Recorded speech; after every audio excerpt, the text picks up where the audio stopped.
So today's DIY project, I'm going to repair my vertical blinds. These things have been the bane of my existence for years now because of the cat and my daughter, when she was a toddler, going in and out of the blinds. They broke several of them.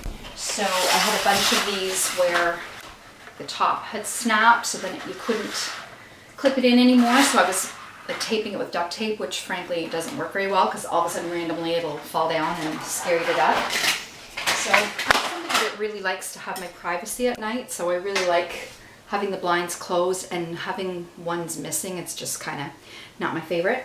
So what I did, because I keep everything, I looked in my house stuff and saw that I still had the things from the company that makes the blinds, because I didn't want to replace the whole thing. It would be like hundreds of dollars. So this was like 50 bucks to get the new parts. So what I've done, because some of the clips, I've already replaced the ones where the clip was still intact and I just had to clip them in. So the panels come like this and you just clip them in. But unfortunately, some of them were really broken and the clips were broken, like this guy here. So what we have to do is remove that.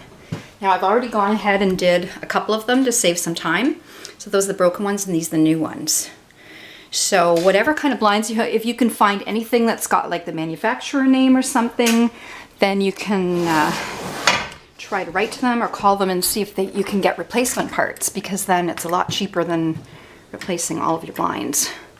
So this thing, if you turn it and yank it out, the problem is I need two hands to do this, so I'm gonna have to put this down for a second. So there's like a little bit of a gap where you can pull the thing out. Now you don't want to break the other part.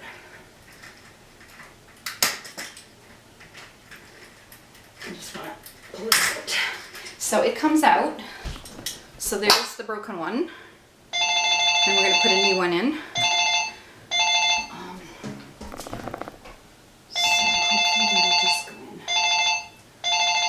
You only can't see I'm making a YouTube video. I told you never to call me here. And theoretically this should just snap in like the other ones. But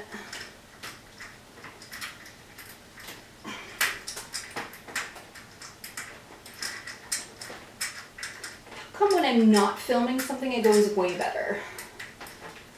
Because once you have an audience, it's that added little yay! I got him in. So, as you can see, there's the new clip. There's the old one. So, it's not aligned properly. So what I'm going to do, get my trusty pliers and turn it so that it matches the rest. Because you want all the blinds to open and close the same way or it's just looks wonky. And it defeats the purpose of having the blinds. I know some people don't worry about privacy. They have their windows like uncovered at night and you can see them running on their treadmill or whatever they're doing with nothing on their windows, but it's like you're living in a fishbowl. I mean, in some ways, I overshare online and stuff, you know, on Twitter and YouTube and my blog, but when I'm at home and it's nighttime, I want to be able to close my blinds and have privacy. So I think now I've got them all, and this, like, you don't even understand how happy I am right now. Like, I have been years not being able to close my blinds properly and having these gaps, and it really made my teeth itch. And now, yay, I've got blinds and they look like new and it didn't cost me too much. So seriously, if some of your blinds are broken, like, just see if you can get replacement parts and you can do it. Well, thanks for watching. Take care.